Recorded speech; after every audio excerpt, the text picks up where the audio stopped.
Hi guys, welcome back. Today we're going to be doing another product, but this is going to be a part two, one of two segments for this product. Again, I just want to let everybody know people aren't paying me to come out here and do this. I'm doing this on my own free will. This next product is actually relatively interesting. I was at a convention earlier here in Wisconsin, and a gentleman called me over. He wanted me to see he wanted my opinion on this broadhead. I told him we would field test it and I'd get back to him. So, with that, this next broadhead is calling it the cookie cutter because it leaves a 1-inch hole, in a line, not like mechanicals, an actual hole, almost about the size of a golf ball, with a 3-second kill rate and an average recovery of up to 30 yards for these particular broadheads.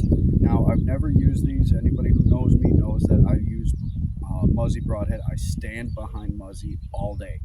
20 years with it, I've never missed a deer with Muzzy. So this is going to be a new broadhead. As you can see, this when you order these broadheads from Fire in the Hole, like I said, I'm calling these the cookie cutter. I'll show you why as soon as we get them out of the package. They look normal, except your eye is catching, or hasn't caught, that metal band right there. We'll get to that in a minute. But these come in a pack of 3. They're very sharp, so if you're not sure how to handle these, ask somebody. This is going to be the first time I've opened this package myself to actually test these broadheads. As you can see, I've got my target 10 yards out. Got a fresh backstop back there, so we're going to see what this kind of does against some foam. My target behind me is kind of a little hard to see, but we do have a giant hole after being shot at repeatedly. So, but again, I've always shot with Muzzy. I've tried other broadheads. I've tried some mechanicals. I've tried some basic Allens. Nothing really seemed to get the job done like Muzzy. So today we're going to be taking this broadhead from Fire in the Hole, this cookie cutter broadhead, and we're actually going to be putting it up against some other broadheads here that some of you are familiar with. If you don't know what this is a design through Muzzy. This is the Muzzy Troll Car. And as you can see by these blades here, they're different for the sole purpose is this is meant to shoot targets. This is meant to sight your bow in with this specific broadhead.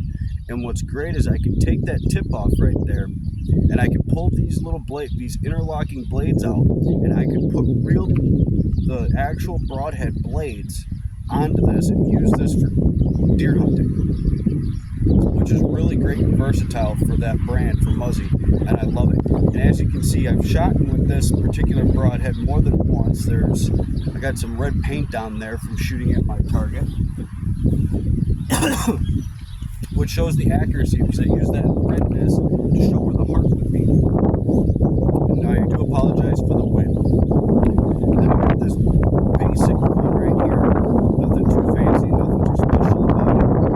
Broadheads again can come out just by unlocking and untwisting that collar at the very bottom. So let's get this on an arrow and see what we can do.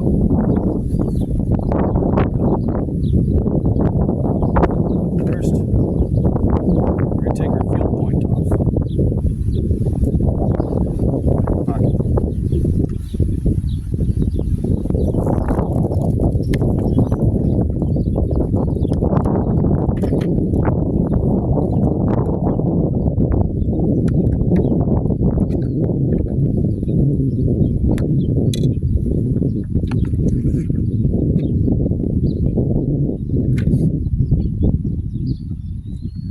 So, upon first glance with this broadhead, as you can see, we have that metal band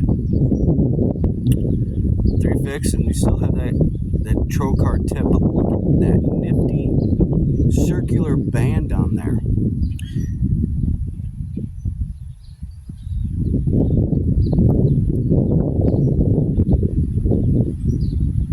Same arrows, same carbon arrows that I've been target shooting with. A little bit of all the junk.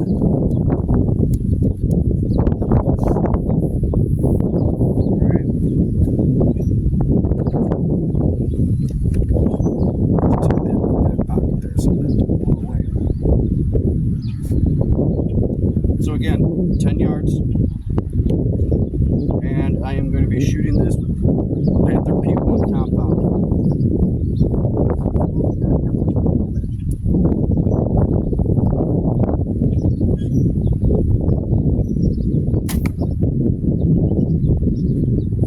So, first shot, it whistles.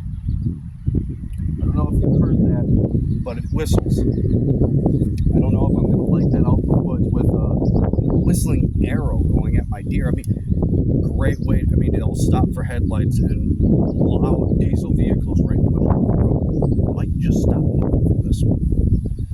So, well, let me go take a look at the damage real quick.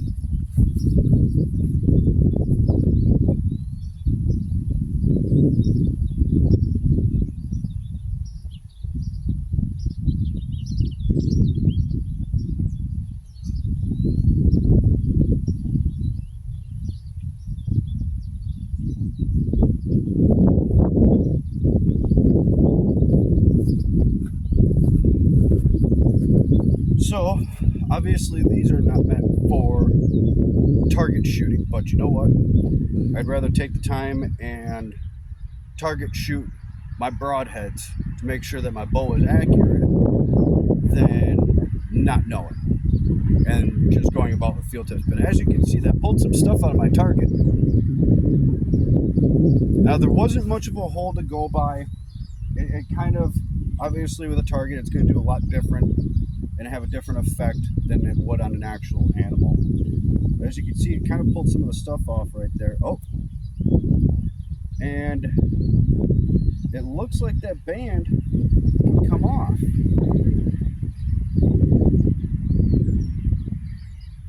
It's still on there. And even shooting at a 3D target, I don't see any nicks. I don't see any defects in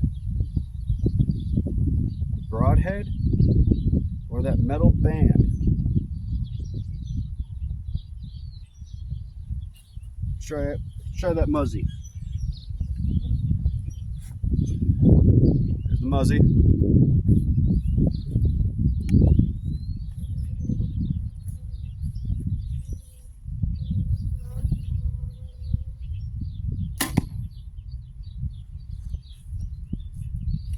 Solid connection. Try that Allen's. This basic one here.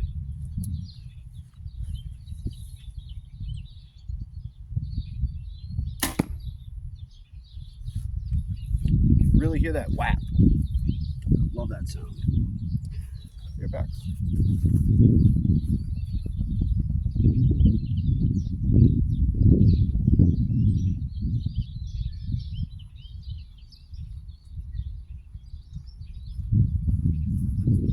Just for the sake of argument, because I love that sound so very much.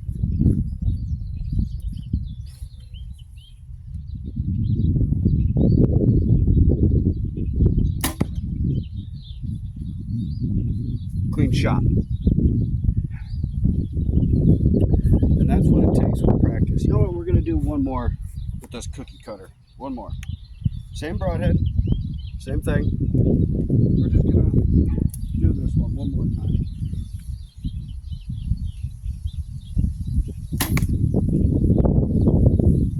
Again, I hear a lot of whistling behind that broadhead. So, I'm going to go grab that one.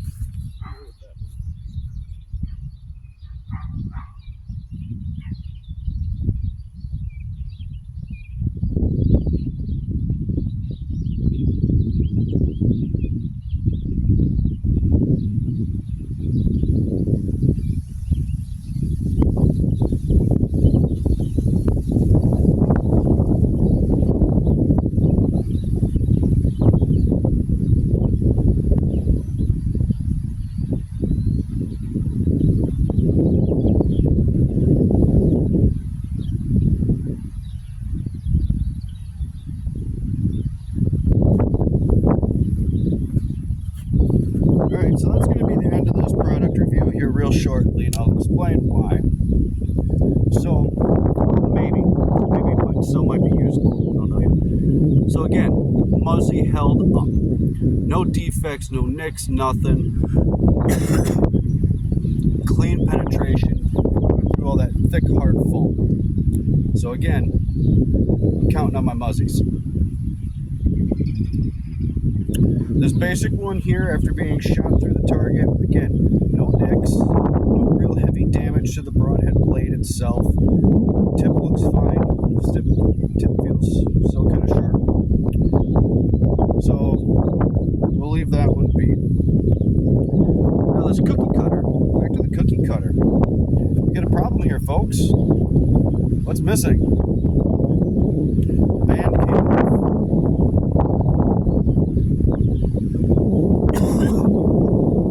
I still sighted in for 10 yards. I still would have made it right past the front shoulder leg, right through the heart, right through the ribs, heart lungs. But again, it's going to show that the band came off.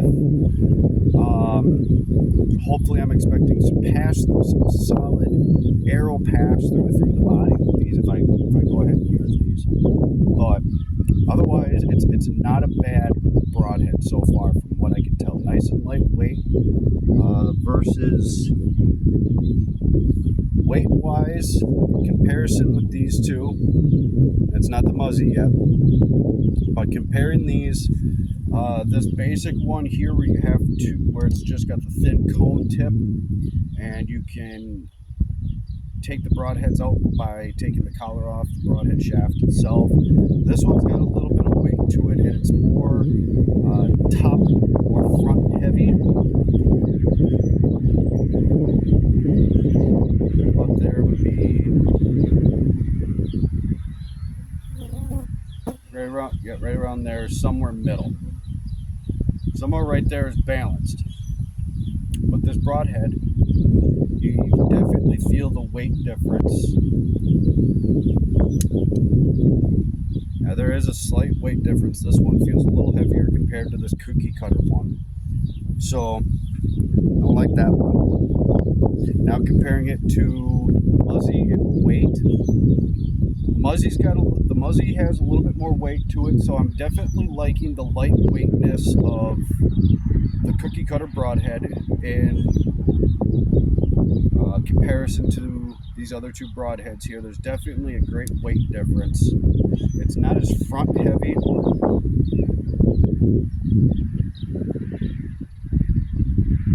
As you can see, it's not as front heavy, and here's my other hand.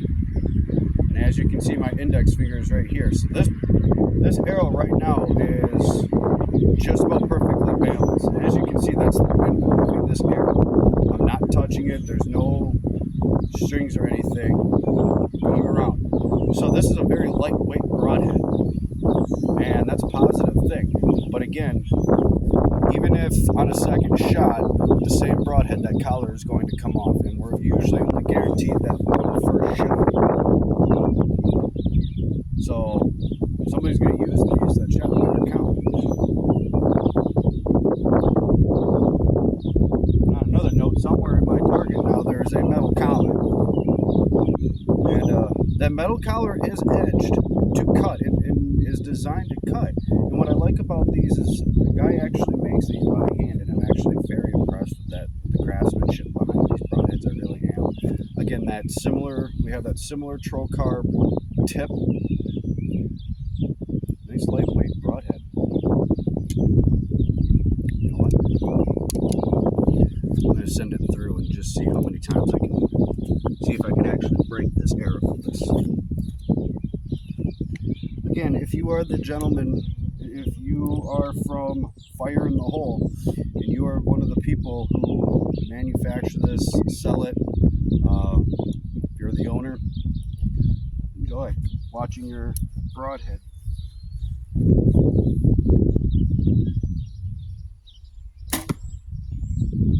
Again, right through, 10 yards, right through the heart.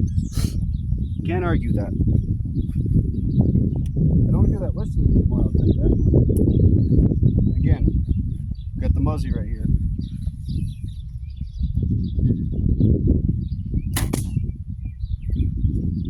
And I think Muzzy just shattered that.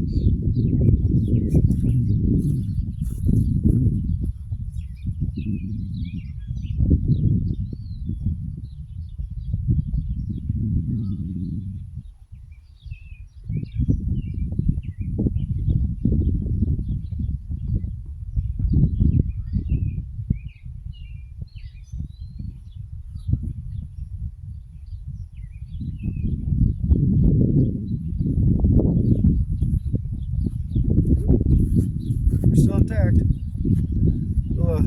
Do one more, just for fun, and because there is nothing wrong with the good old-fashioned flap from an American compound, American-made arrows, American-made broadheads. This is the American dream.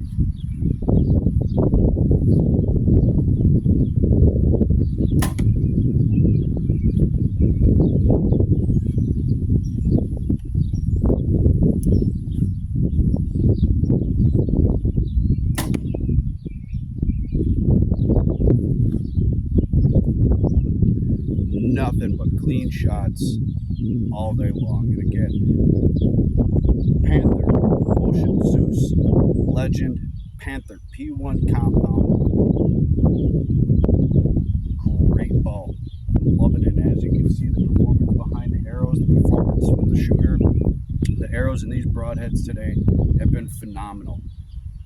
I really enjoy practicing. I really enjoy taking my time to provide this information to help you guys see that there's no particular model that's going to make bow, broadhead, arrow.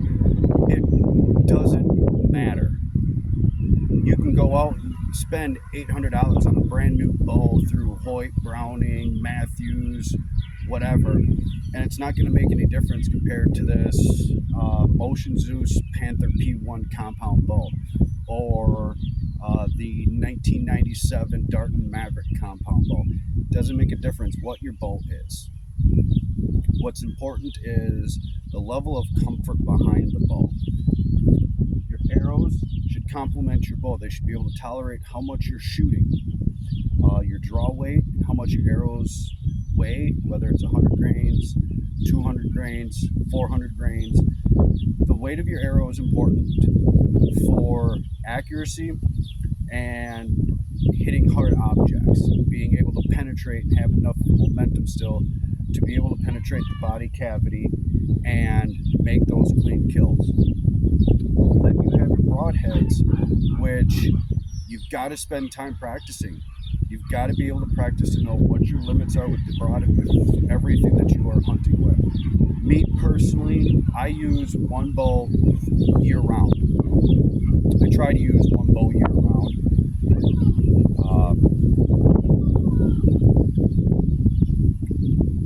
But my practice bow is my hunting bow. My target arrows are my hunting arrows. And if I can get away with it, my broadheads are my target arrows.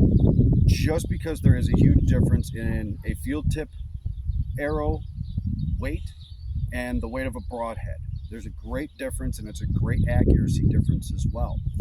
So again, I highly recommend for any archer that if you're going to shoot, if you're going to bow hunt, then I strongly recommend using what you target shoot with. If you want to hunt, then what you are hunting with is what you should be practicing with. Now, I met an interesting person who has two of the same bows, and they're set up exactly the same. One they use for target, and one they use for hunting. I'm still baffled by it, but I think it's kind of a cool concept. But for me, I'm going to stick with what I use for hunting is what I am supposed to use for target shooting, and that's fine. I'm not disagreeing. I'm not trying to bash anybody's method. That's just the way I was taught. But again, the Motion Zeus Panther P1 compound bow off of Amazon, which was the prior product review, and these fire in the hole broadheads. stay tuned for a part two, hopefully for a part two of this broadhead, and where we can actually hopefully get some content of a confirmed kill with these new style broadheads. I'm really excited and really curious to see what they can do. I saw all the images, and again, we all know pictures usually don't do justice for anything. So it's going to be fun. It's going to be interesting. Stay tuned. Let's see what happens. Thanks, guys. Have a great day, and God bless.